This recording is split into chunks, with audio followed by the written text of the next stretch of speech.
Hi, I'm Munich. Today I'm going to be presenting about government intervention, tax on alcohol. The article mentions the rising tax levels in alcohol for the past few years and the years going forward. Firms in the alcohol industry complains that the indirect tax placed on alcohol increased the cost of production by 6%. The tax is said to equal $45 million over the years that will affect businesses and consumers. However, consuming alcohol can generate several negative impacts to the society and the third parties who are not directly involved in the transaction. Due to the societal harms associated with the alcohol consumption, it leads to the market failure, resulting in the requirements that government needs to impose tax. First, public health costs. Consuming excessive alcohol contributes to health issues like liver disease, cancer, and mental health disorders. This increases demand for public healthcare services, which waste material for treatments, increase costs for insurance system, and excludes healthcare access for other patients. Second, drunk driving accidents. Alcohol decreases drivers' awareness and motor skills, which increase the chance of road accidents, injuries, and fatalities. Therefore, consuming excessive alcohol creates social costs from emergency response, legal proceedings, and insurance claims. Third, crime and violence. Alcohol lowers self-controlling ability and increases rates of violent crimes, domestic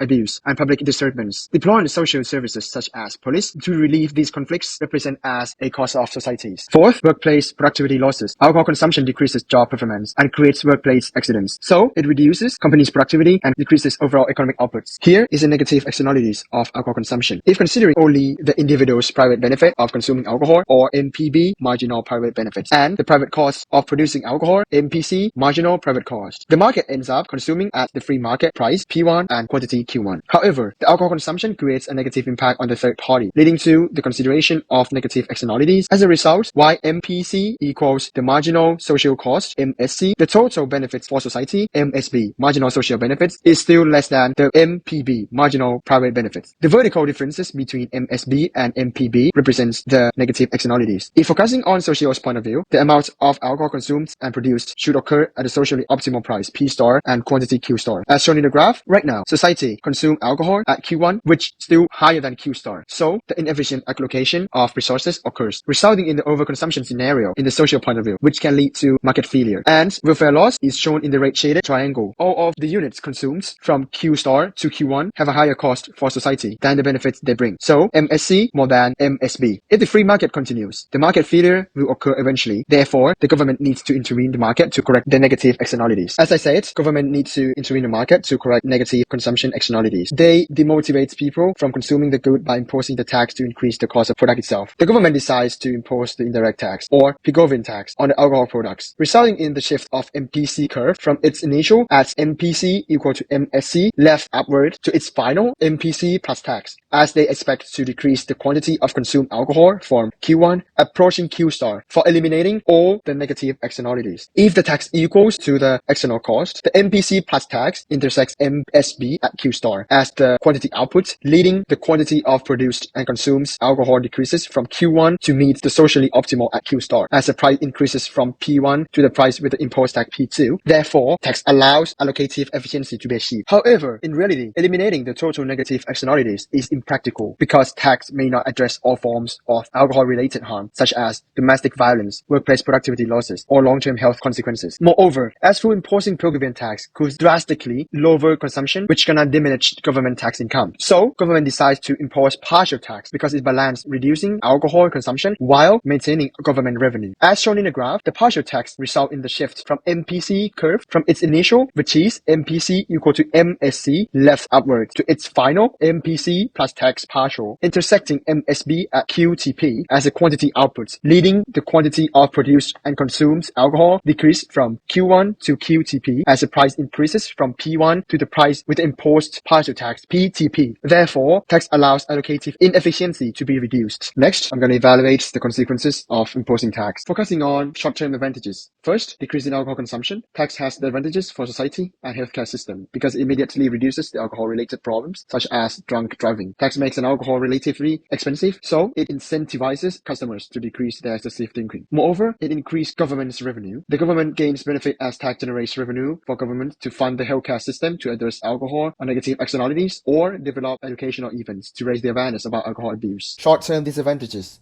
First, limited impact due to heavy drinker. Healthcare system lost benefits as the chronic disorder from the addiction. Tax makes demand of alcohol inelastic, meaning that even though price of alcohol increase, heavy drinkers tend to proportionately smaller decrease in their consumption. Second, economic strain on customers. Especially for low-income customer, they lost the benefits as the tax disproportionately affect them when they try to buy alcohol. Long-term advantages. First, public health improvements. A consistency of reduction in alcohol consumption decreases alcohol-related diseases, accidents, and social problems over time. Therefore, healthcare system and society gain benefits. Second, enhance economic productivity. The reduction of alcohol consumption enhances several companies' productivities, leading to the long-term economic growth as workers are healthier and more efficient. So, employees, employers, and society gain benefits. Long-term disadvantages. First, supply chain impact. The taxes increases alcohol prices throughout the supply chain as producers, distributors, and retailers pass on the tax burden to maintain their profit margin. This cascading effect amplifies costs at every level. It drops the rates of the business and increases the losing job rates for the workers. So everyone in supply chain and workers lost benefits. Second, unintended substitutes. The healthcare system lost benefits as the expensive alcohol may encourage customers to explore unregulated or cheaper alternatives, such as illicit alcohol or drugs, creating new public health issues. Third, increased alcohol importation. Once domestic alcohol's price increase, imported alcohol may become more attractive to customers. Therefore, customers tend to consume imported alcohol rather than domestic or local producers one. Therefore, the domestic local producer and workers lost benefit as the company loses revenue, so they have to cut loss from workers hiring, reducing local economic activities. Fourth, limited impact due to heavy drinkers can be considered as long-term negative impact on healthcare system as well, because it creates chronic diseases which continue the treatment materials. For effectiveness, only imposing taxes is inefficient due to the impacts on significant supply chain. High alcohol prices reduce sales and potential job losses. Measuring the external costs of alcohol consumption is complex, as it involves identifying affected parties and quantifying social harms. This creates difficulties to decide the optimal imposed tax. To address the negative externalities of alcohol consumption, governments can combine taxation with other measures. First, create strict regulation, such as limiting sales hours and enforce age regulations, reducing alcohol availability and misuse. Second, create negative advertisement to emphasize the dangers of excessive drinking to reduce alcohol consumption. Third, start public awareness campaigns to educate individuals about the harms of excessive drinking, promoting responsible behavior. Thank you.